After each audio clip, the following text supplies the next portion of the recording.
Com prazer de estar com vocês, estamos iniciando essa nossa apresentação sobre a vinculação entre a relação de trabalho e a existência de interesses que a movem e a fazem se concretizar no nosso mundo fático. Nós já vimos, ao longo dos nossos estudos do direito do trabalho, que as relações de trabalho, na verdade, são desenvolvidas pela economia, pela sociologia e pela antropologia. E que, até surgir o direito do trabalho propriamente dito, que, na verdade, deveria se chamar direito do emprego, nós tivemos várias outras formas de estruturação econômica da nossa vida em sociedade, da nossa vida relacional, como a colaboração, a cooperação comunitária primitiva, tribal, o escravismo enquanto forma de realização econômica dos grandes impérios do passado e, depois, o mercantilismo, já agora mais recente, como consequência de um período de 1000 anos entre os impérios e a Revolução Industrial Inglesa, a Revolução Francesa, o Iluminismo, que nesse período de 1000 anos tivemos o feudalismo e as corporações de ofício, ou corporativismo, né? Pois bem, sucedeu a esse período uma readaptação do mundo para superar as suas divergentes origens dos bárbaros e do Império Romano, em que, durante esses 1000 anos, foram se fundindo a cultura, os procedimentos interrelacionais na sociedade, tudo baseado na estrutura econômica vigente, que eram essas duas formas de organização que eu acabei de falar. O feudalismo, enquanto exploração agrária, e o corporativismo, enquanto exploração principalmente urbana, da tecnologia existente na época, da manufatura e das artes e ofícios, como se chamavam as profissões técnicas naquela época. Aí, então, entramos nas relações mais modernas, através de sistemas episódicos, como o bulionismo, a fisiocracia, a acumulação de moedas através do bulionismo e a movimentação comercial através da fisiocracia, circulação da riqueza dentro da sociedade. Isso é que caracteriza a fisiocracia. Aí chegamos no mercantilismo propriamente dito, que, como a gente vê, é uma sucessão ou uma radicalização da fisiocracia, porque entende-se no mercantilismo que a produção, a riqueza e a fortuna se baseiam principalmente nas trocas mercantis. E muito próprio da época em que estavam havendo a abertura de novos caminhos para as fontes de materiais na Índia, na China, do Ceilão, principalmente das regiões asiáticas e do Oeste, com as grandes descobertas, que também abriram caminhos, abriram mercados e, principalmente, abriram fontes de materiais. Os mercados não se abriram simplesmente porque encontraram gente aqui nas Américas, porque a gente que tinha aqui, que eram os nossos indígenas, ou ameríndios, melhor dizendo, não estavam num ciclo de estrutura social que correspondesse à figura do comércio da Europa. Tanto que isto facilitou a expoliação deles pelos descobridores europeus. Descobridores que descobriram simplesmente outros povos e outras terras para explorar, porque aqui já estava descoberto, já estava habitado e já estava num caminho civilizatório próprio. Mas, além disto, aqui já tinham vindo outros povos, como um exemplo que é mais comum, os vikings. Então, este era o ponto em que se desenvolveu o mercantilismo. Eu falei que as relações comerciais ampliadas com o Novo Mundo não teria sido por causa dos índios. Então, por causa de quem?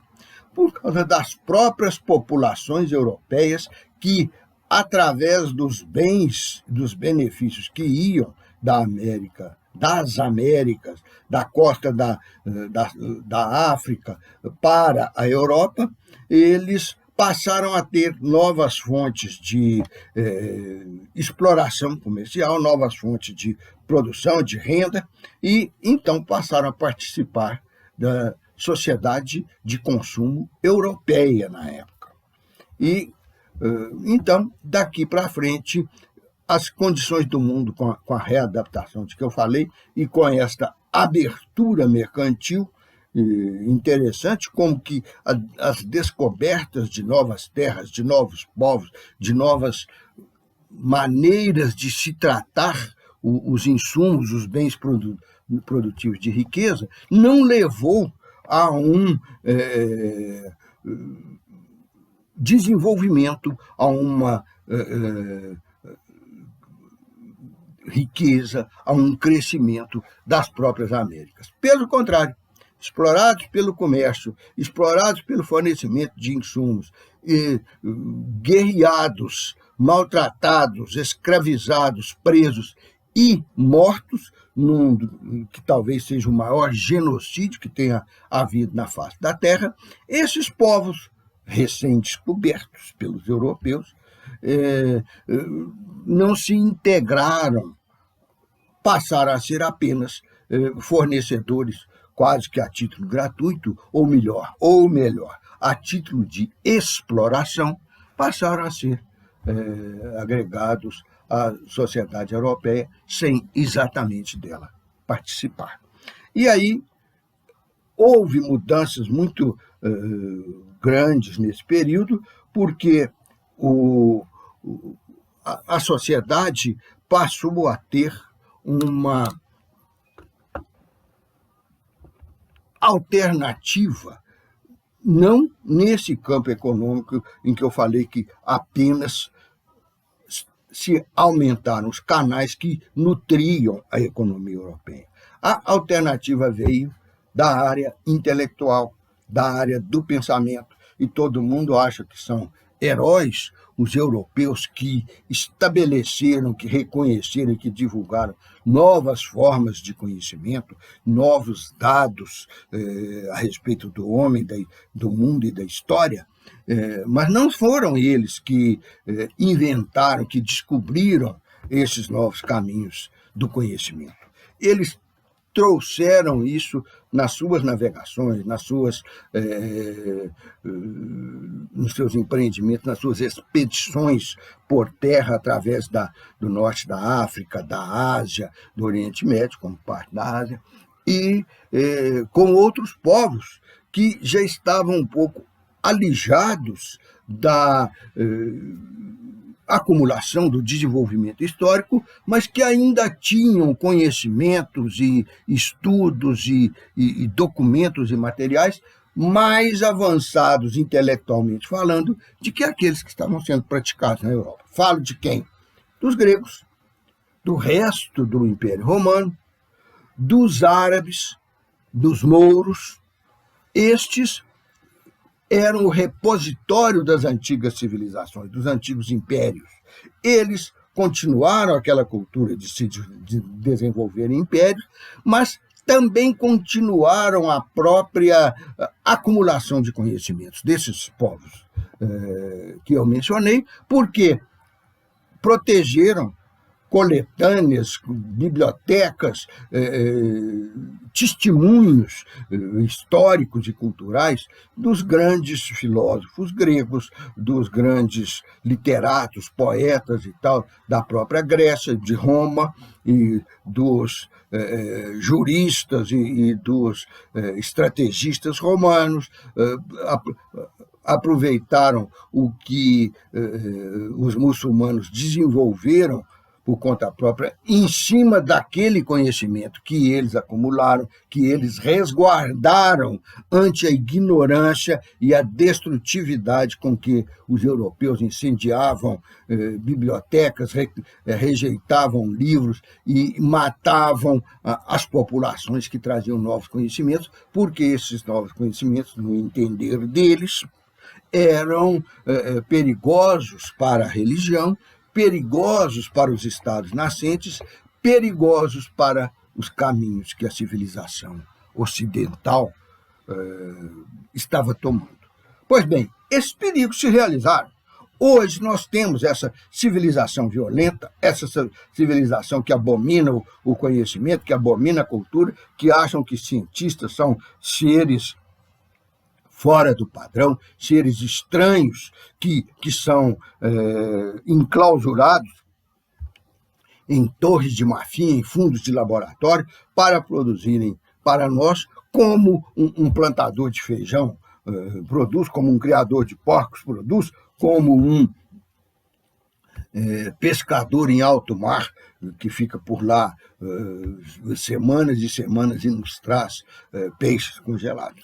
Eles acham ainda hoje, principalmente hoje, que o produto de alguém que está no fundo de um laboratório, ou numa sala de aula, ou num grupo de discussão, é assim, consumível, de um consumo imediato, de uma absorção destrutiva pelo consumo, como é uma laranja, uma banana ou um pneu de carro.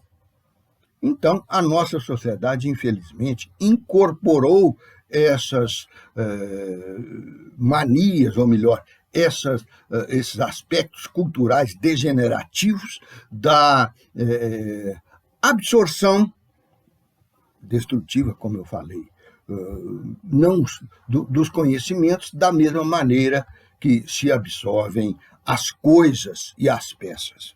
E também da violência, da estranheza contra a acumulação de conhecimentos, que não faz parte do ativismo consumista, do ativismo produtivista que essa nossa sociedade tenta nos impor. E interessante que tenta nos impor até dentro da sociedade, das universidades, dos centros de pesquisa, dos centros de investigação intelectual.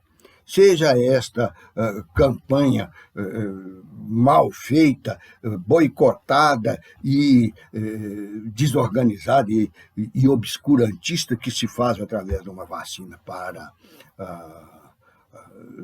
a Covid, seja através do isolamento e do uso apenas espasmódico, digamos assim, do conhecimento dentro da nossa sociedade.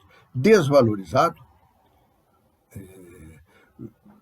destruído, mas tomado como salvação nessas ocasiões. Mas até essa salvação vem deturpada, como temos nesses casos que eu acabei de falar.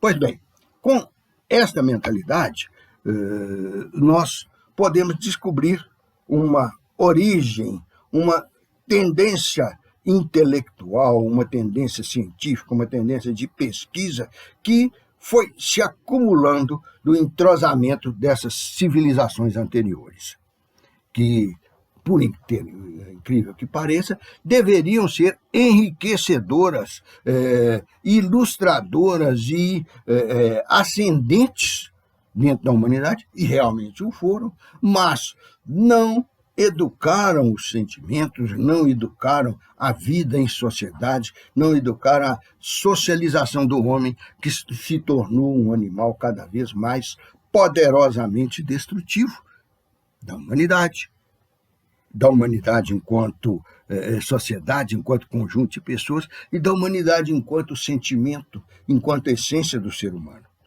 Mas também provocaram a mesma destruição quanto à natureza, quanto às organizações sociais e políticas, quanto à posição do homem perante o mundo. Passou tudo a viver em choque, em conflito, em desgaste desnecessário, caso houvesse uma intervenção racional e, ao mesmo tempo, sensível, sentimental, consciente do homem sobre a natureza e vice-versa. No meio desses avanços que vieram trazidos assim, segmentados como comprimidos, nós tivemos uma nova filosofia do Estado, que vem do lado intelectual, do iluminismo, do lado econômico, dos fins do mercantilismo e do início do capitalismo. Isto foi tão nítido, tão poderoso na transformação da humanidade, que, por exemplo, na época da transição, dos 300 anos de transição entre 1500 e 1800, o período das grandes descobertas, da instalação do iluminismo, da instalação do Estado moderno, da instalação da criação das mais antigas universidades do mundo, dos centros de pesquisa, enfim, da organização da estrutura moderna da sociedade humana. Isso tudo veio, então, a par disto, através do iluminismo, enquanto forma intelectual de organização e de visão do mundo. Esse iluminismo trouxe o Estado absenteísta. O que quer dizer absenteísta? Que ele passava a ser um ser inócuo? Não. Talvez tenha sido a época em que ele mais agiu, em que ele mais alterou a vida das pessoas, seja pela cobrança de impostos, de tributos em geral, seja pelas guerras constantes e intensas, seja pelo apoio a grandes navegações e depois a utilização dos mercados escravizados por elas. Então, isso tudo eram novas formas, novas e intensas formas do Estado entrar na economia. Mas, quando eu falo que ele era absenteísta, é que ele não condicionava a participação individual na economia e nem na sociedade. Isto não era preocupação dele. Economia e sociedade eram aspectos menores, às vezes até males menores, com os quais o Estado tinha que se confrontar e procurava se proteger ao máximo, isentando-se das relações sociais e individuais e se sustentando através dos tributos cobrados sobre elas. Mas, além disto, e exatamente confirmando esse absenteísmo, foi a época em que se reconheceu, em que se empreendeu, em que se implantou definitiva e poderosamente a propriedade privada. E quando se fala em propriedade privada, não se pensa em tantos metros quadrados, tantos hectares ou tantos alqueires de terra, de bens imobiliários, não. Pensa-se principalmente na restritividade que esta propriedade privada implanta. A pessoa não pode ingressar na terra, não pode copastorear num descampado, numa região rural comum. A pessoa não pode sequer usufruir dos bens, mesmo que em processo de deterioração, desde que listados como pertencentes a outra pessoa. Aí surgiram as maiores figuras dos crimes que entram nos códigos modernos, que estavam também sendo criados. Era a moda da época dos códigos nesse mercantilismo. O que é que esses códigos falam? Nos crimes contra a propriedade, crime de esbulho possessório, de turbação, de perturbação da posse, de crime contra a organização do trabalho, da organização produtiva do trabalho, que não é para beneficiar o trabalhador, é para beneficiar a organização dita como produtiva, a empresa, o centro de produção. E, além desses dois tipos, também os crimes de mercado, seja o furto propriamente dito, sejam aquelas maneiras de tolher a concorrência, de monopolizar o mercado, dumping, trust, monopólio, oligopólio, isso tudo foi criado nessa época exatamente porque a noção de propriedade privada permitiu e oportunizou.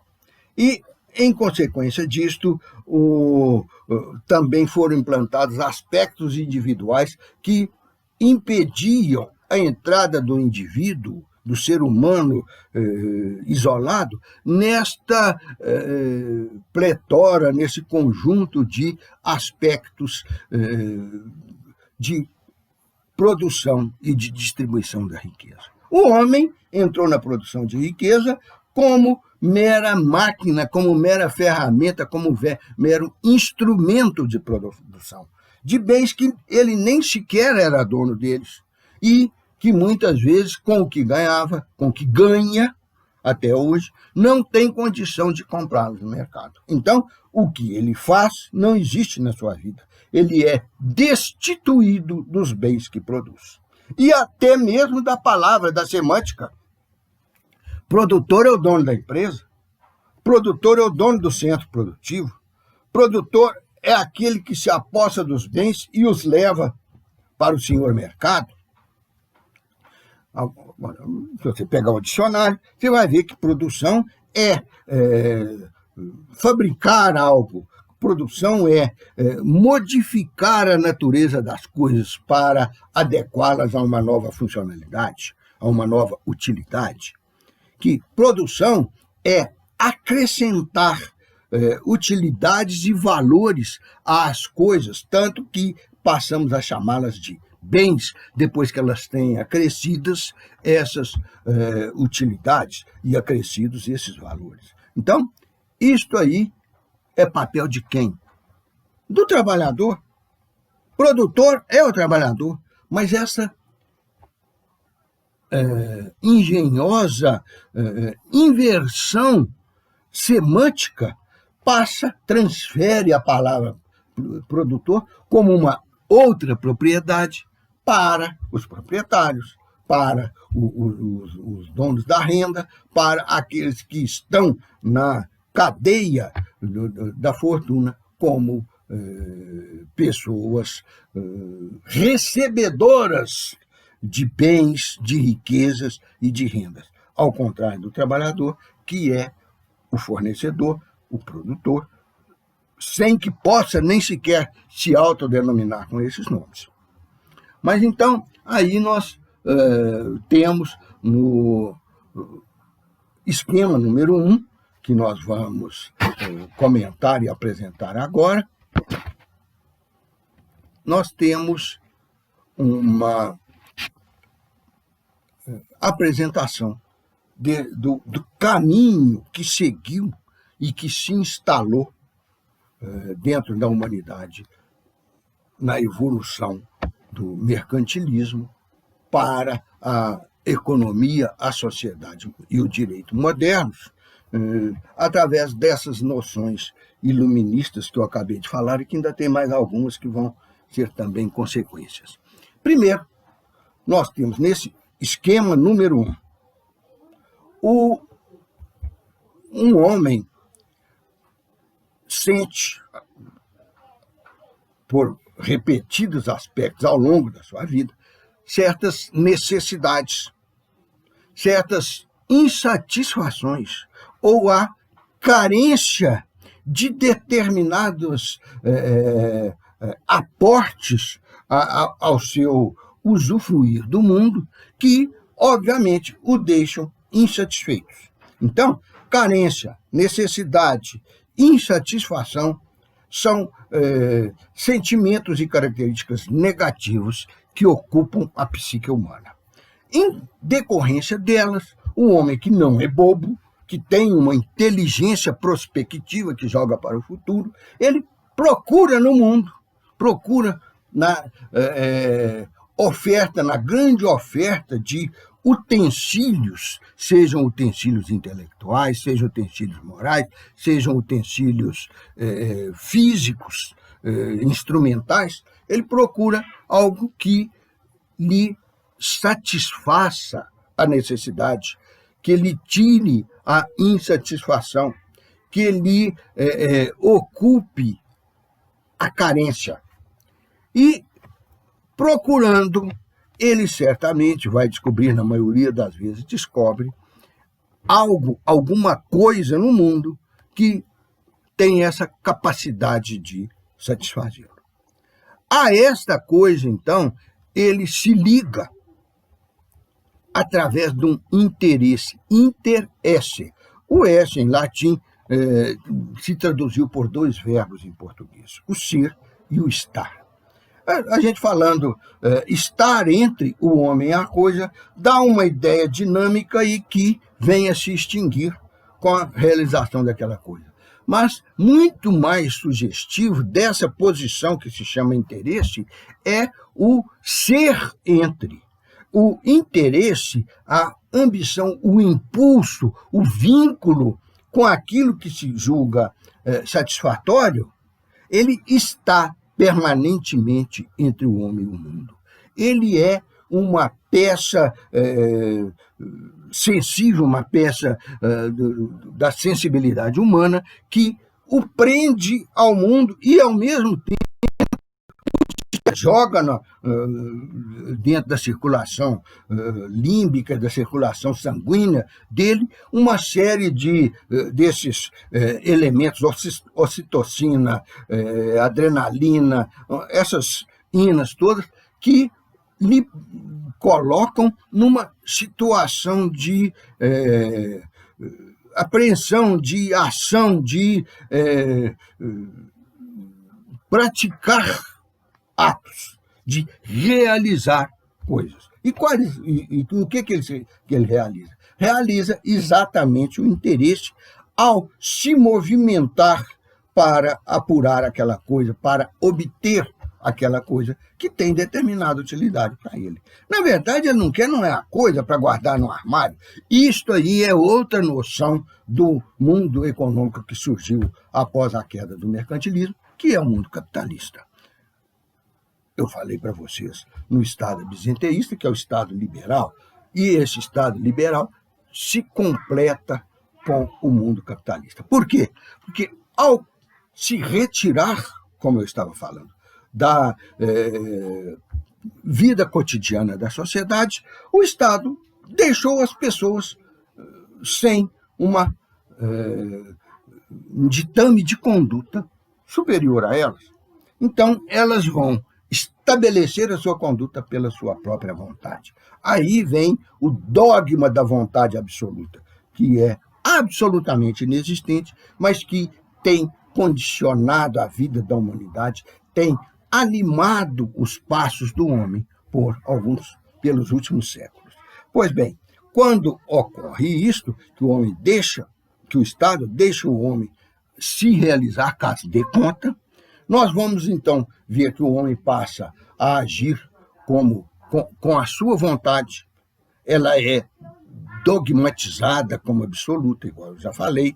Isso tudo está naquela posição do homem frente ao mundo, do homem frente ao interesse desse esquema número 1.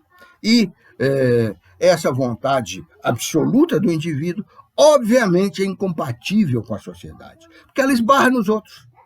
E nós vamos ver, logo em seguida, como é que se dão esses esbarrões. Mas esta vontade é artificial, é inspirada no homem pela sujeição ao mercado, pela exigência de aparência perante os outros, pela artificialidade de nossa conduta competitiva. Então, o que realmente liga o homem à coisa, liga ao homem à utilidade da coisa, é o interesse, é aquele vínculo que está entre ele e ela. Mas esse vínculo é de uma natureza muito rica, muito maior do que a gente pensa, de que as religiões pensam, de que as empresas pensam, de que os bancos pensam, quando falam interesses, que, respectivamente, para a empresa significa juros, para a sociedade significa egoísmo e pecado, e para a convivência social significa usurpação do coletivo para o domínio individual. Aquela noção que a gente falou de propriedade. E aí, nesse aspecto, o homem vai crescer condicionado à posição que a sociedade, às posições. Uma, que a sociedade espera dele. Duas, a que ele acha que ocupa, ou aquela em que a sociedade o colocou. E terceira, aquela à qual ele deseja se integrar para aspirar à satisfação absoluta, que, como dizem os psicólogos, e principalmente os psicanalistas, o Freud, com a insatisfação cotidiana que ele diagnostica e explica muito bem, já mostraram isso. O homem é um ser eternamente insatisfeito. E isso na linha médica, que foi se desdobrando até criar a psicologia. Mas, na linha econômica, também nós temos essa grande insatisfação do homem ao ver coisas sobre as quais ele ainda não tem direito, que ele ainda não tem projeção satisfatória individual. E, por último, esse aspecto da insatisfação existe mesmo na filosofia. Os existencialistas explicam isso muito bem. Os marxistas também entram nesse campo. Então, essas filosofias mais modernas, as do século XX, do final do século XIX, não, do século XX para cá, são todas baseadas nesta carência permanente que o homem tem em seu convívio consigo, com os demais e com o mundo. Então, o homem vive sempre se sentindo necessitado de alguma coisa e se atira ao mundo atrás dessa alguma coisa, porque um interesse o vincula a essa busca, a esta conquista aspirada. E este é o interesse, é o vínculo entre o homem e a coisa, que está demonstrado no esquema número 1. E aí vêm as consequências. Este homem se move para a coisa porque tem interesse. Se ele não tiver interesse, ele não se move para a coisa. E se ele não tiver interesse por coisa nenhuma, ele não se move para nada. Mas, então ele vai deitar? Não. Porque ir deitar é um movimento. Ficar deitado não se move, pode não se mover um músculo do corpo, apesar de lá dentro estar tudo fervendo, o sangue, o cérebro, o intestino, as glândulas sudoríparas, todas trabalhando intensamente, mas ele está, o ser indevidamente chamado de em repouso. E por que ele está nessa posição? Porque ele escolheu. Então foi também o interesse dele. Deitar-se, levantar, sentar, dormir ou acordar, é tudo interesse humano. O homem, sem interesse, não se move. Mas sem interesse também não fica quieto. Então, ele não existe? Não. A conclusão é a contrária. Então, ele sempre permanentemente e sem nenhum intervalo de consequência ou de tempo, consequencial ou temporal, ele está possuindo interesses e sendo movido por esses interesses. Então, nós podemos imaginar uma fase pré-interesse, que seria, obviamente, uma fase pré-humana, mas que só existiria hipoteticamente, supostamente. Na prática, não existe homem sem interesse. Aliás, os outros animais também não. Só que os interesses dele não são tão sofisticados e não envolvem a elaboração que os nossos envolvem. Mas, então, não existe nada nem ninguém sem interesse. E seja ativo, passivo ou até retrativo, aquele interesse que se realiza através da renúncia a algo, do afastamento de algo, seja de um sanduíche, seja de um amor. A hora que você renuncia, que você afasta, que você entra para uma seita, para uma congregação, para uma religião celibatária, ou que você pega os seus bens, faz uma escritura de doação e passa ele para seus filhos, para seus descendentes, quaisquer que sejam eles, você está renunciando, você está tendo um interesse que o levou a essa renúncia. Então, até o negativo é inspirado, conduzido e movimentado por interesse. E é isso que mostra na figura. Mas nós vamos ver duas coisas ali. Esse interesse, eu tenho falado aqui enquanto estou explicando, que vem do vínculo da pessoa à coisa. Que ele é uma sensação de busca, de pesquisa, de tentativa, de conquista de um favor do mundo, de um benefício que eu posso conseguir na natureza, seja na natureza bruta, seja na natureza trabalhada pelo homem, seja na natureza do próprio homem, da própria sociedade humana em que a gente vive. Sempre há um interesse levando à posição que a gente toma. E eu tinha falado interesse em várias coisas, agora lembrei mais uma.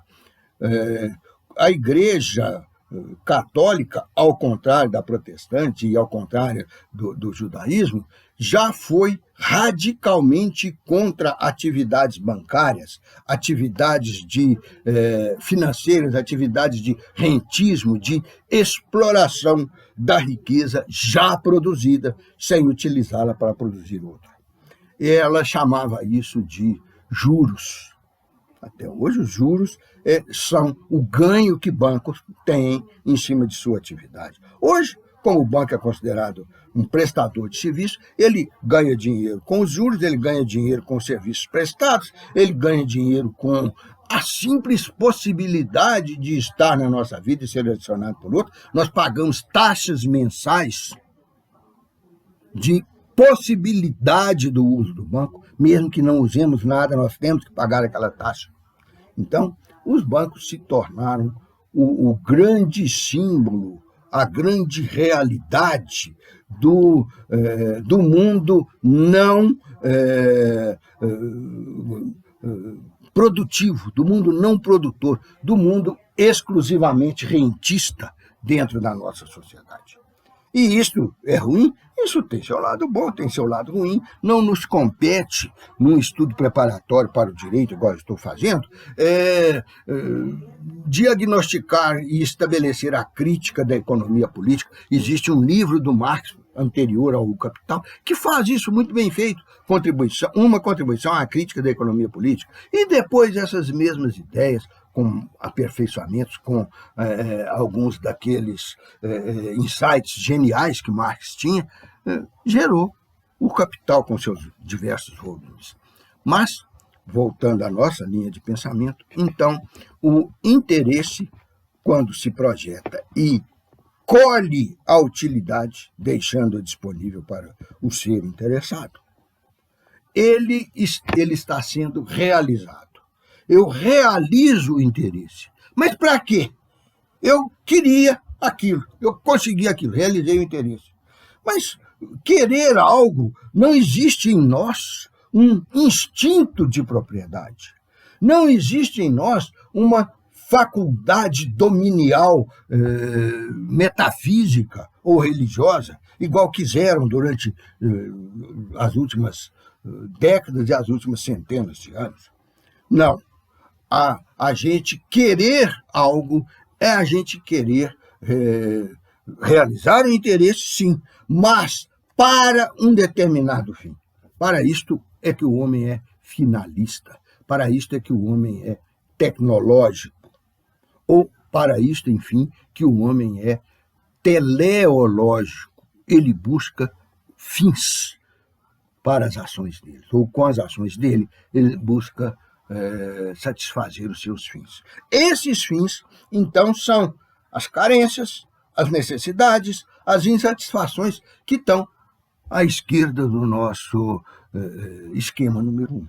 Esse esquema número 1 é o esquema exatamente do interesse, que ele tem 3 fases. A busca, que está no meio, que é o interesse, que é o que está destacado aí, do lado esquerdo, o ser buscante, as necessidades, as insatisfações, as carências, quer dizer, a falta desse ser buscante. E, do outro lado, do lado direito, o ponto de chegada, a utilidade da coisa, cujo apossamento vai realizar o interesse. Então, nessa linha desses 3 aspectos, nós vamos ver o homem se realizando. Ele se realiza por omissão, ele se realiza inconscientemente? Não, é absolutamente impossível. A necessidade é algo sentido como uma carência para o nosso organismo, para a nossa máquina funcionar. Seja o óleo que precisa para azeitar as peças, seja o combustível que é necessário para movimentar essa máquina, para queimar energias nessa máquina, seja, enfim, aquilo que a máquina produz, aquilo que a máquina acolhe, aquilo que a máquina enche o nosso corpo físico, o nosso estômago e o nosso cérebro. Isto tudo é carência que vai ser preenchida através da satisfação. Então, o movimento do lado esquerdo do esquema número 1 é o movimento de busca da satisfação. A própria palavra está mostrando que é dinâmica, buscar algo. Esse buscar algo se transmite para o meio do esquema número 1 através do interesse, que é a atividade consciente de buscar nas coisas capacidade para satisfazer a minha necessidade, a minha carência. O que é essa capacidade? A gente dá o nome a ela de utilidade. Quer dizer, é a coisa, é o pensamento, é a ideia, é a ciência que detém um detalhe, que detém uma característica, o melhor a falar é que detém uma propriedade ou um atributo capaz de realizar aquele desejo, aquele interesse. Quer dizer, que pode ser tomada por nós no processo de realização. E ao ser tomada e usada, se não estiver errada, vai realizar a satisfação, vai acabar com a carência, vai satisfazer a necessidade. E por que eu falei se não estiver errada? Quando eu vou procurar no mundo aquilo que satisfaz a minha necessidade, eu procuro, de acordo com o meu discernimento, com o meu conhecimento, com os meus olhos, desde um presidente da República até o gosto de um picolé que eu chupo, eu posso escolher errado. Ou porque não conhecia as verdadeiras qualidades da coisa, ou porque conhecia e era enganado a respeito delas.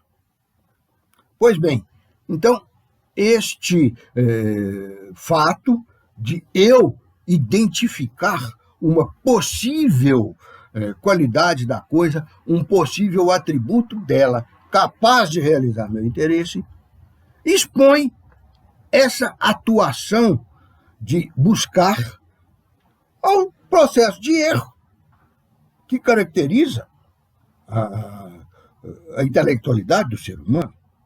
Então, uma criança pode chegar, todo dia ela vê a mãe pondo açúcar na sua mamadeira, um dia ela vê um montinho de coisa branca lá em cima da pia, mete a mão e joga na boca, e sente um gosto que para ela é horrível, porque ela ainda não se acostumou com ele, é o gosto do sal. Ela teve a necessidade, essa necessidade se convolou em interesse que movimentou essa criança para buscar no mundo algo, ela encontrou algo no qual ela diagnosticou uma propriedade capaz de realizar seu interesse. E errou.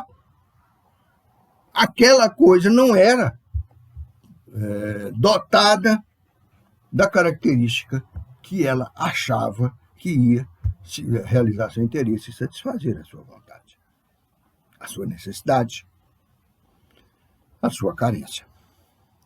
Pois bem, então, dessa maneira, fechamos este esquema número 1.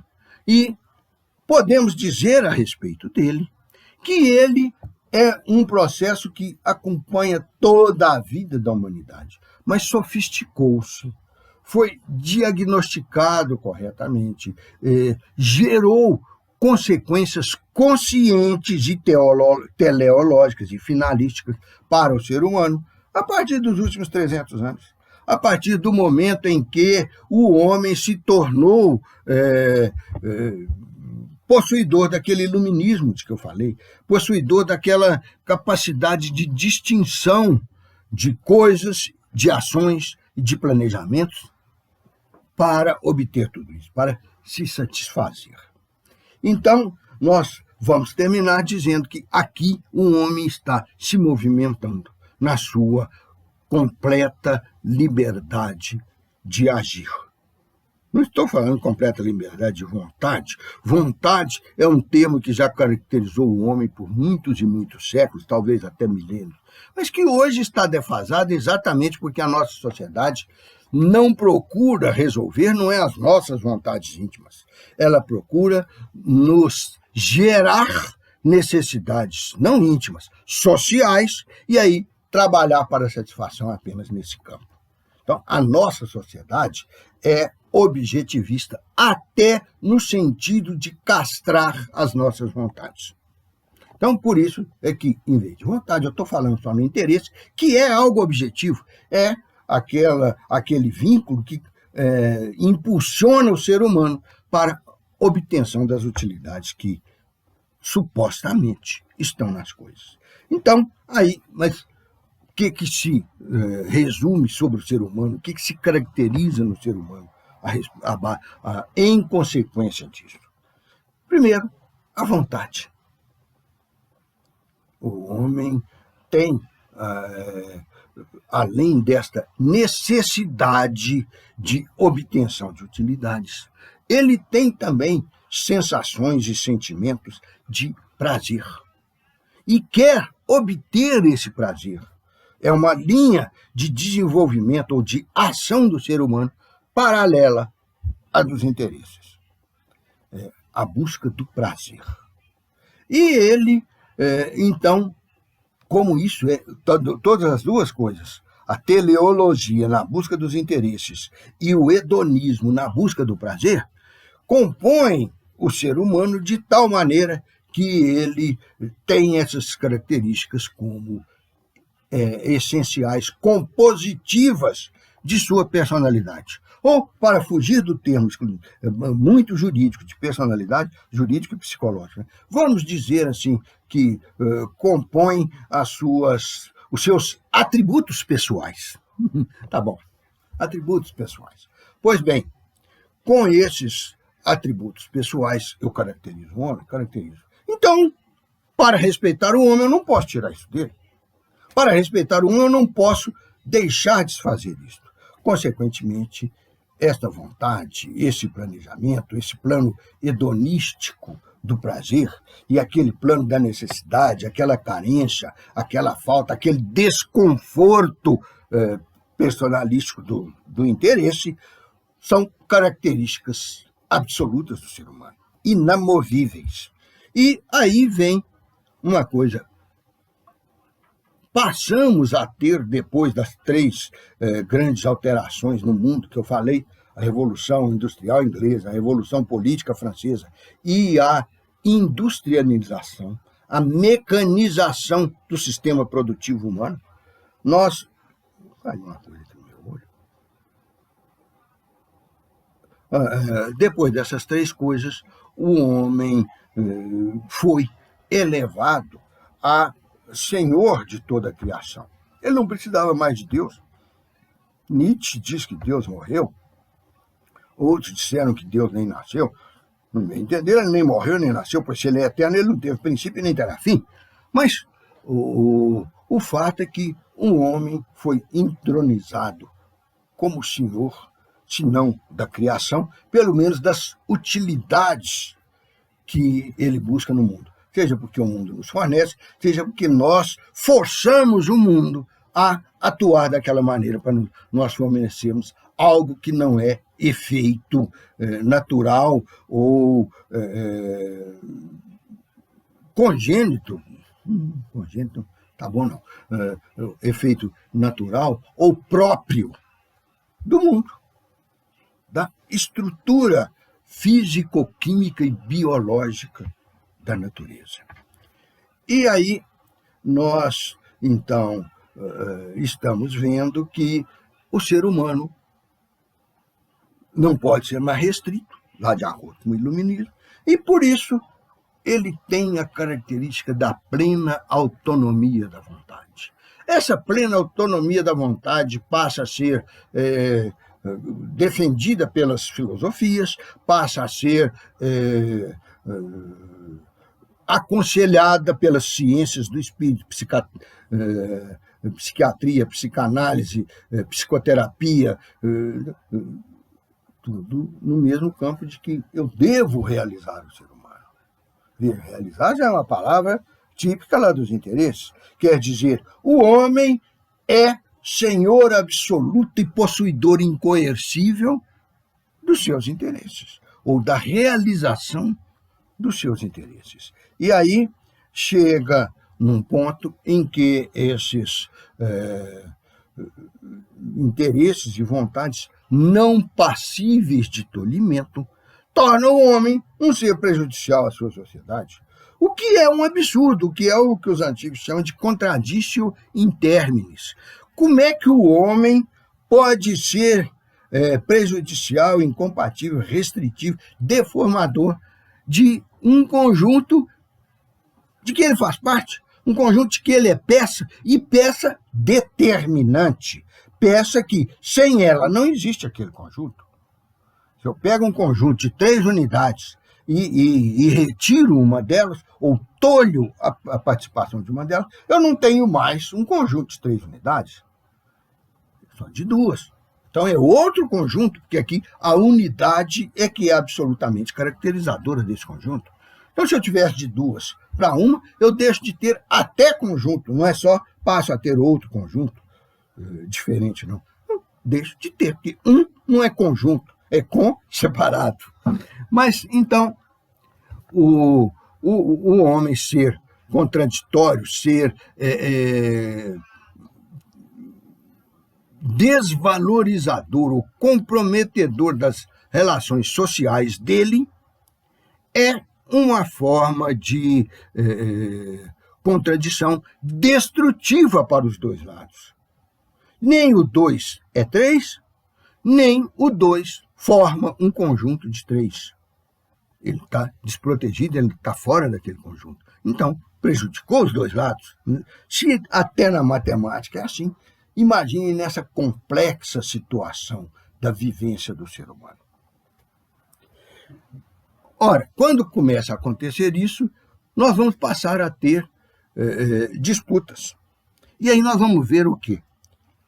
Entre aquele esquema número 1 e o que nós vamos começar a tratar agora mesmo, nós vamos ver que o fenômeno, o atrito e tal, está não só no interesse, como na sua paralela à vontade. E, absolutizando o homem como senhor da criação, não que ele tenha criado, mas que ele usufrui dela, quando pode, quando consegue, quando dá conta, quando o sistema econômico lhe permite avançar sobre aquilo, nós vamos ver que durante todas aquelas fases da evolução da humanidade que eu mencionei para vocês já, nós vamos ter uma evolução desses sentimentos, dessa postura, dessa vivência humana perante os outros seres humanos e perante os bens de que eles carecem. Então, lá na sociedade primitiva, com o trabalho indiferenciado, não especializado, não dividido e comunitário, quem tem necessidade vai lá e a realiza com os bens, com a convivência, com a participação em toda a sociedade. Seja para se defender, para se dar segurança, seja para comer, seja para beber, seja para morar, seja para dormir, seja para se proteger do frio, assim por diante. Ele sempre usa algo comunitário. Comunitário porque está acessível à comunidade. Ele não está usando algo que seja de alguém, porque a noção de propriedade era ignorada. A noção de propriedade veio em seguida com os impérios. E principalmente porque foi definida a propriedade sobre seres humanos. Os escravos, lembra que eu falei no escravismo? Pois bem, aí nasceu a ideia de propriedade. Esta propriedade foi se incrementando, foi se definindo, foi se aclarando de acordo com o passar dos tempos. Mas o que aconteceu da primeira para a segunda fase? O homem que tinha que conquistar as coisas do mundo passou a ter propriedade sobre essas coisas, então elas se tornaram mais próximas a ele. Por isto, ele passou a ter uma vontade mais livre ao usá-las. Mas, ao mesmo tempo, houve a divisão do trabalho e a divisão até da autonomia das pessoas. Nós passamos a ter os senhores de escravos e os escravos propriamente ditos, conquistados das outras tribos, apropriados porque não pagaram as suas dívidas e outras situações assemelhadas. E com esta escravidão, que a sociedade criou de eu realizar minha vontade com coisas da minha propriedade, quer dizer, eu ter mais liberdade de vontade, uma vontade livre, uma vontade mais autônoma, uma vontade mais efetiva, implicou automaticamente na divisão de classes. Eu passei a ter alguns que desfrutavam disso, eram os homens por excelência, e passei a ter outros de que era destituída a própria natureza humana e que passavam a ser escravos. Vejam, o homem era tão consciente de que a vontade, de que essa autonomia era essencial à sua existência humana e à satisfação de suas necessidades, que ele, para viver isto, ele teve que separar da humanidade todos aqueles que não conseguiam viver isso, não conseguiam viver essa autonomia da vontade, exatamente porque estavam submetidos à vontade dos outros.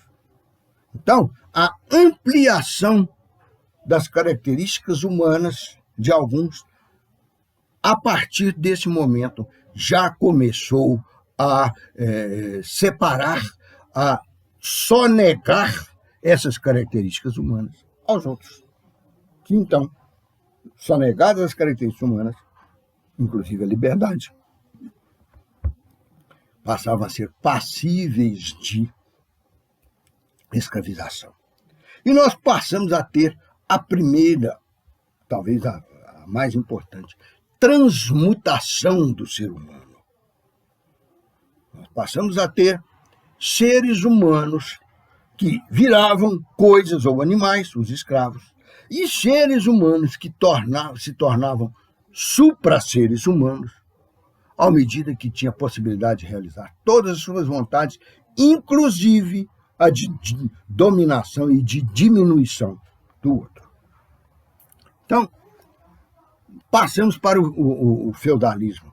Aí a liberdade aumentou mais ainda, porque nós deixamos de ter escravos, pelo menos como a forma estrutural própria da estrutura econômica vigente, a forma de trabalho, de produção própria dessa estrutura econômica. Nós passamos a ter servos de gleba e filiados às corporações de ofício. Eles se submetiam, uns, à própria terra. Se a terra produzia alface, mas era ruim para produzir milho, eles não podiam plantar milho, tinham que plantar só alface. Se a terra tinha minérios, eles não podiam usá-la para plantar flores, eles tinham era que minerar. Se a terra tinha possibilidade de pesca, estava na beira do mar, um mar muito piscoso, ou tinha lagoas, rios lá dentro e tal, eles não podiam se dedicar a fazer pamonha. Eles tinham era que pescar e, com isso, ter bens que poderiam fornecer a todo o reino, principalmente aos cortesãos, aos que continuavam a ter a sua vontade absolutamente atendida, porque faziam parte da corte do rei, os cortesãos. Aí, então, o homem passou a ter liberdade, que ele não tinha que obedecer a ninguém diretamente, mas ele era vinculado à terra de tal forma que ele não podia abandoná-la, que ele não podia desviar a função dela. Isso que inventaram no direito moderno como se fosse a maior inovação da socialização humana, a função social da terra, a função social da propriedade, a função social do contrato, na verdade, é a base do surgimento da humanidade. A humanidade só consegue fazer coisas e exercer funções se elas forem sociais, mesmo que sejam antissociais, que aí elas têm o seu dano, o seu prejuízo projetado para toda a sociedade. Então, só projetando algo para a sociedade e recebendo algo da sociedade, mesmo que sejam danos e prejuízos, é que o homem exerce a função social de si e das coisas que estão no mundo, como diz a nossa música popular. Só me resta aprender. Mas então, o homem vai reunindo esses aspectos todos através de uma projeção dele, do ser humano, sobre o mundo, de uma humanização do ser humano, e que acaba resultando em uma desumanização do ser humano, do escravo, do servo de gleba, do membro da corporação de ofício e, atualmente, do empregado. O feudalismo, então, viveu disso, de ampliar a liberdade das pessoas, que elas não tinham mais que obedecer a ninguém, mas de escravizá-las mais, porque elas eram vinculadas, elas estavam tolhidas às atividades pré-determinadas civilizatoriamente para elas. Tanto que quando vieram a urbanização, o cercamento dos campos, dos pastos, das lavouras e tal, e a industrialização, e também o livre comércio, isso tudo fez com que aquele homem tivesse que fugir dos campos, porque ele era vinculado ao fieldo, para ir para a cidade, cuidar das tarefas da cidade. Ele já ia como um marginal, como um foragido, como um fora da lei, porque ele estava fugindo da sua natureza. E o novo radical industrial, o comerciante, o banqueiro, o aventureiro que navegava pelos grandes mares e tal, esses, ao mesmo tempo que destroçavam aquela organização econômica anterior, do feudalismo, eles se utilizavam dela. Eles estavam, na verdade, contratando pessoas que estavam agindo de uma forma ilegal. Pessoas que tinham praticado um grave ato ilícito continuado, porque a fuga não era só o momento em que ele conseguiu transpor vivo, porque tinha também o problema de morrer, igual é a travessia das fronteiras dos Estados Unidos com o México atual, mas ele então o crime não era só ele transpor aquela fronteira fugindo do feudo onde ele estava, ou ir aplicar a sua energia de trabalho em outras coisas, fugindo da corporação em que ele se filiara, em que ele for afiliado. O crime continua. É um ilícito continuado ao longo do tempo, porque ele estará dali para frente sempre fazendo coisas, ou não fazendo nada se não conseguir emprego. Ele estará sempre fazendo coisas diferentes, contrárias ao que a gleba recomendava e que eram a eles impostas. Então, essa situação de criminalidade, de contrariedade das regras vigentes, era exatamente aquilo que eu fiz a imagem agora mesmo, a transferência para os Estados Unidos, atravessando a fronteira do México.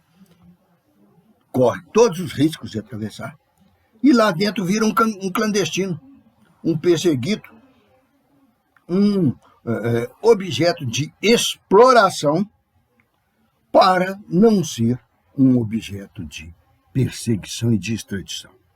Ele vai para lá sabendo que vai viver clandestino e explorado. Mas aquela exploração lá, muitas vezes, ainda é melhor do que a vida que ele tinha aqui. Então ele corre todos os riscos, ele se desqualifica, ele até se desumaniza. E existe tanta profissão que é uma desumanização do ser humano. Por isto, só se dedica a ela quando ele tem carência de qualquer outra forma de garantir a sua subsistência.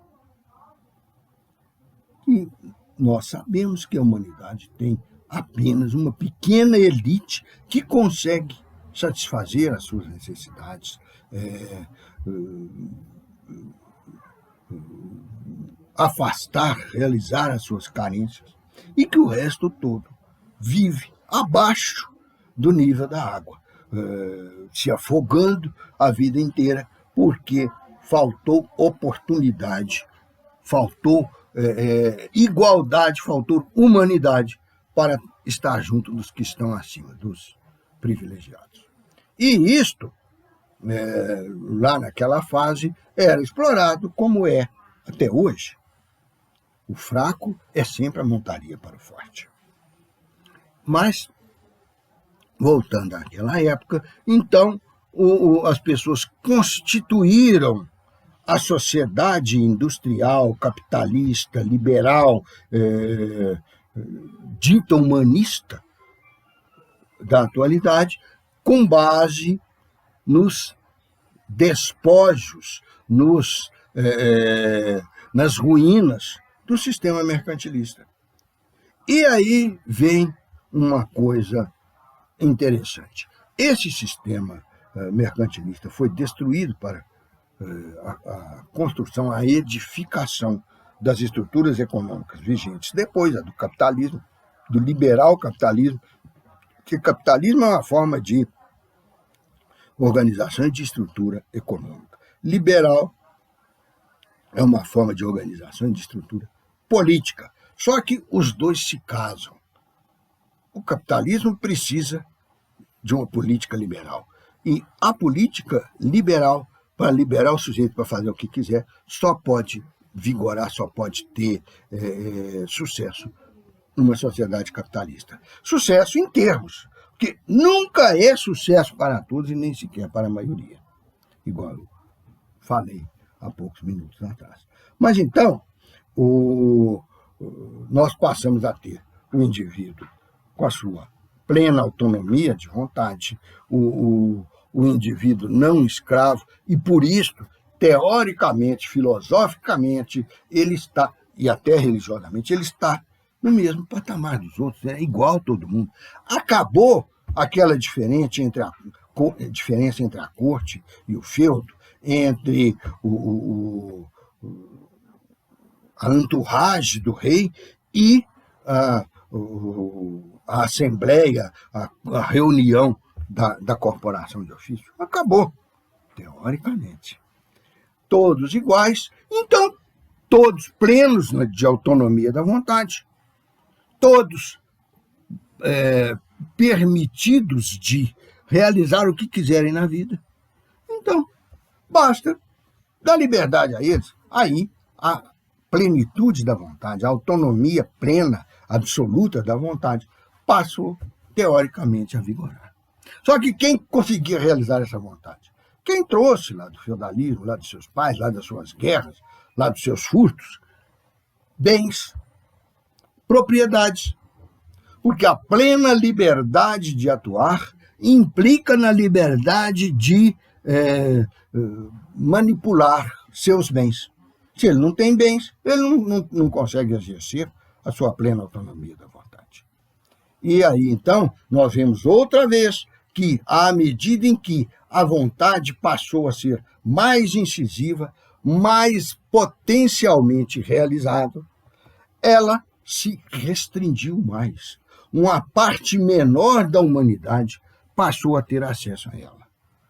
E nós trocamos os escravos pelos empregados. Uma palavra que hoje é dignificada, porque, bem ou mal, explorando ou não, respeitando ou não, principalmente não respeitando, nós sabemos, nós temos a consciência moral e civilizatória de que o empregado é o grande movimentador, o grande produtor de riquezas dentro da sociedade. Só que, vejam o nome, se for olhar a origem, ele não tinha essa dignidade que tem hoje. Emprego, empregar, quer dizer, usar para alguma coisa. Botar para produzir algo, empregar. Com o emprego da matemática, com o emprego de uma plana, eu consegui desbastar e alisar o tampo da mesa. Com o emprego da cloroquina, eu não vi ninguém sarando de Covid. Então, esse empregar aí tem o sentido de utilizar como coisa. Então, as coisas que eram os empregados, que eram os escravos, passaram a ser pessoas que continuavam a ser empregadas como coisas, como ferramentas. E, com o passar de 2 séculos, e esta noção foi se nobilitando, mas continuou a ser desprezível do ponto de vista das classes dominantes, que aí eu já tinha classes dominantes, não era só mais uma elitezinha cortesã, não era só mais os generais do imperador. Então, essas classes dominantes, manipulando os bens, as riquezas e sendo proprietárias, elas empregam as ferramentas humanas para movimentar esse aporte patrimonial que elas têm. É uma essência do trabalho atual. Aliás, antecipando uma noção de muito tempo ainda para nossa frente no curso, o trabalho tem várias hipóteses, suposições sobre a sua origem, a palavra trabalho. A mais comum, a que consta em mais livros, é de que ele teria vindo da palavra trepalium. Palio, lá no italiano, significa bandeira, tem um cargo na indústria nacional que, na verdade, é italiana, patrimonializada pela Itália, pelos italianos, e que botou o nome de palio, como sendo bandeira. Mas esse palio se refere, não é só a bandeira, ou melhor, ele passou a se referir à bandeira por transmutação de recipiente. Ele significava, era o pau da bandeira. Porque antes, o mastro, o totem, a vara, inclusive os faces, lá de Roma, que eram várias varas amarradas para mostrar que a união delas as fazia fortes. Isso tudo era o símbolo da dignidade antigo. Mas como não era tão nítido, tão evidente, eles começaram a amarrar um pano com as cores ou com os desenhos daquele povo nos seus pálios. E então o pálio se transmigrou para referir-se à bandeira. É o que o carro fez. Mas, na verdade, o pálio é um pau, é uma estaca. E esse trepalium, três estacas, é que forma as três estacas presas como se fossem um X, ou como se fossem aqueles crucifixos que existem na torre das igrejas mais antigas, em que ele tem o braço duplo e cruzado para ser visto de qualquer posição. Isto aí, amarrado, formava o tripalium.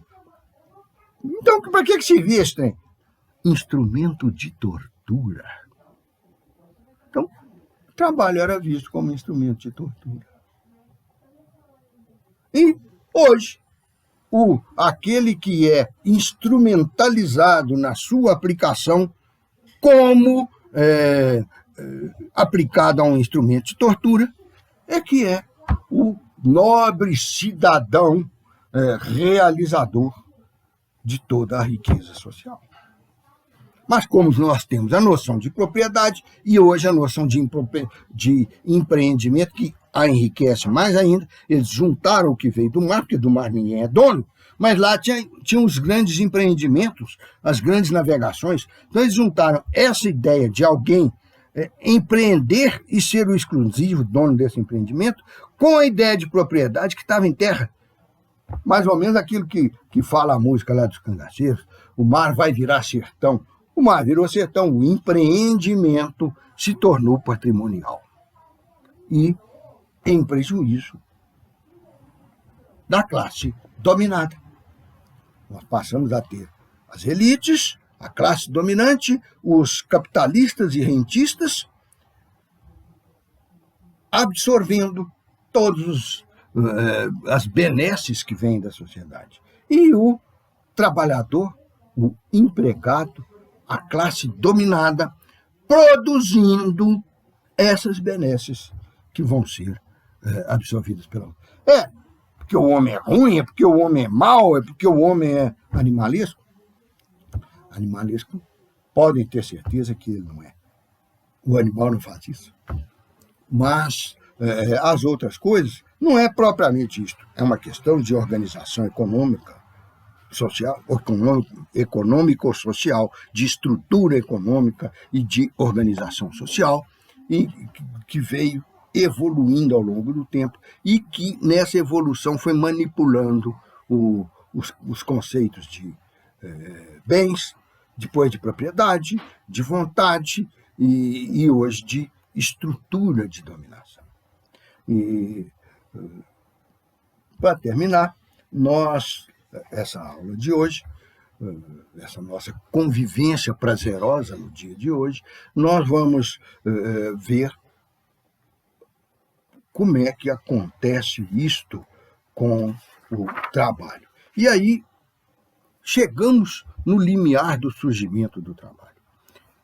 Vou só descrever aqui um mundo que nem naqueles piores filmes do futuro negro, do futuro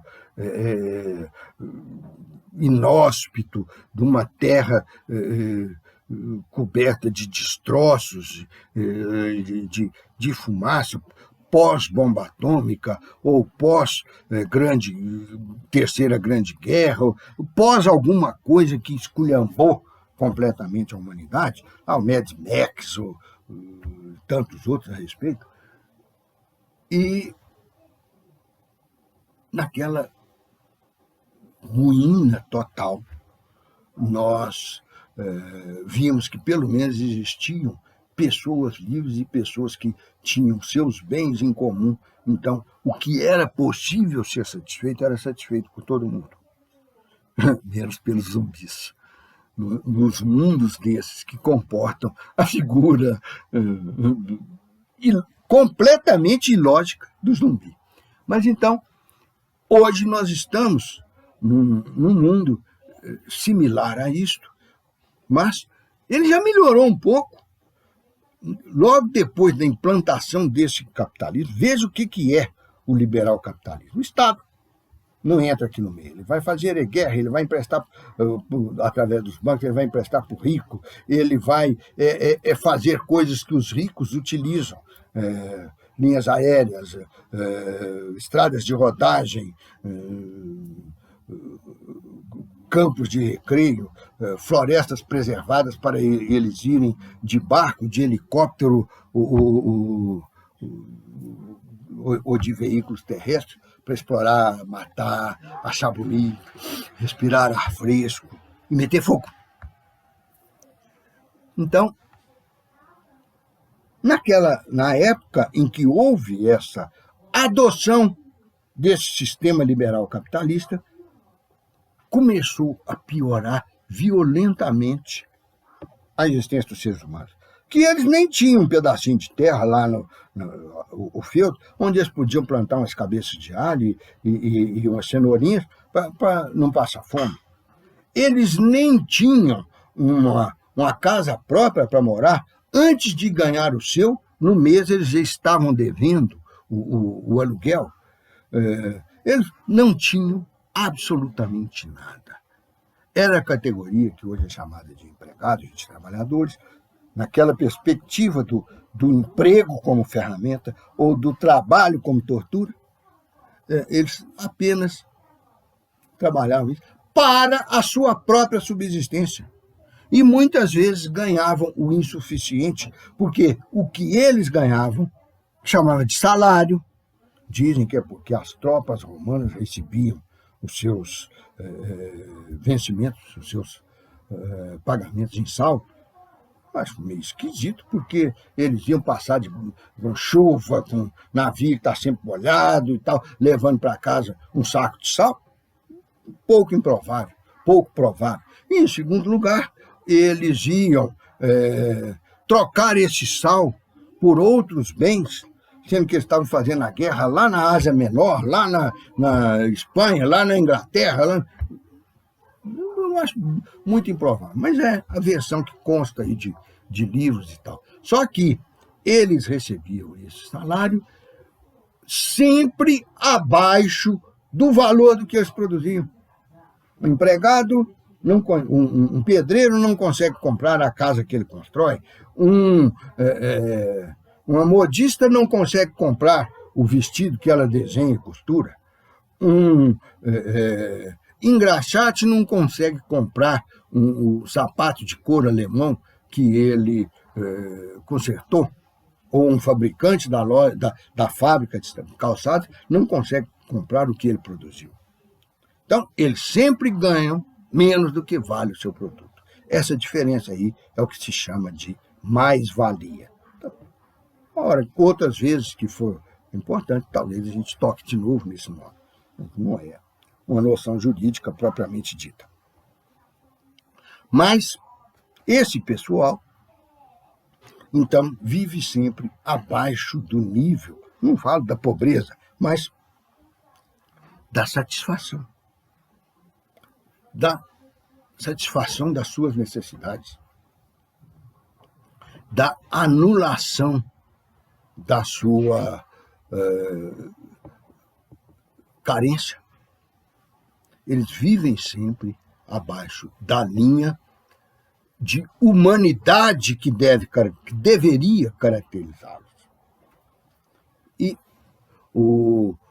a sociedade, então, composta já por essas classes que seguem as castas, que seguem os estamentos, que seguem as divisões do passado, eles se tornaram extremamente pobres exatamente por causa disso tudo. Vamos recordar uma coisa, eu falei que existia a plena autonomia de vontade. Então, um punhado de sujeitos fugidos da gleba de terra para a cidade, procura emprego na única fábrica que tem na cidade. Uma fábrica imensa de tecidos que vai ganhar um monte de dinheiro vendendo púrpuras com o pau-brasil daqui do Brasil para toda a nobreza da Europa. E ele chega lá, eles o contratam por um preço que não dá para ele, sabe, realizar os seus interesses próprios. Ou melhor, que não dá para ele satisfazer as suas necessidades. E ele fala, não, mas está muito barato. Então sai da fila, racha fora, eu vou contratar o seguinte, se ele aceitar esse meu preço. Então, era liberdade, a plena autonomia de vontade. Então, aceito. Você está usando a sua vontade, você está sendo plenamente autônomo. Se você não quiser, pode sair da fila, tudo bem. Não te aprecio por causa disso, sua autonomia, só que é fora. Então, isso levou a humanidade a, talvez, a pior época, as piores condições de vida humana que já existiram na face da Terra. E aí começaram a aparecer as insurreições contra isto. As insurreições dos próprios trabalhadores que morriam por causa disso. Não adiantava ele falar que não queria morrer na fábrica pela repressão dos fabricantes, porque ele ia morrer de fome lá fora, de doença, de desespero, de mal-estar, ele ia suicidar. Então, a liberdade que ele tinha de celebrar contratos é que o jogou naquela situação. E ele, então, estava se degradando a mais não poder, e a humanidade na pior fase da sua existência, desde que a gente não considere humanidade só do portão do castelo, do portão do palácio para dentro. Se do portão do palácio para fora, do portão do castelo para fora, também for humanidade, ela estava no inferno astral geóide, no inferno astral passado na Terra. E isso aí levou a essas insurreições que para eles era indiferente morrer ou viver daquele jeito. Mas levou também a Igreja Católica a tecer uma doutrina social da Igreja. Levou certos filósofos e certos economistas a também estudarem e proporem os fenômenos ou providências para diminuir essa penúria popular. Levou os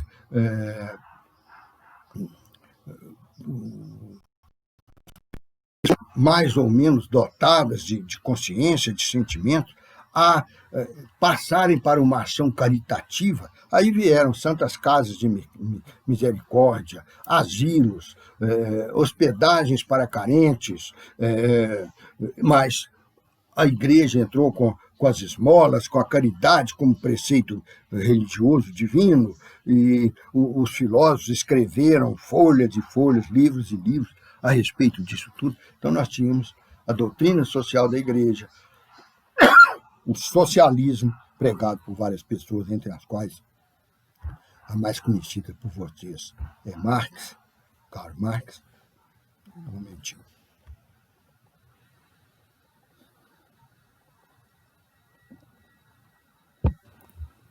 E isso tudo foi estabelecendo uma base na qual o próprio Estado teve que intervir.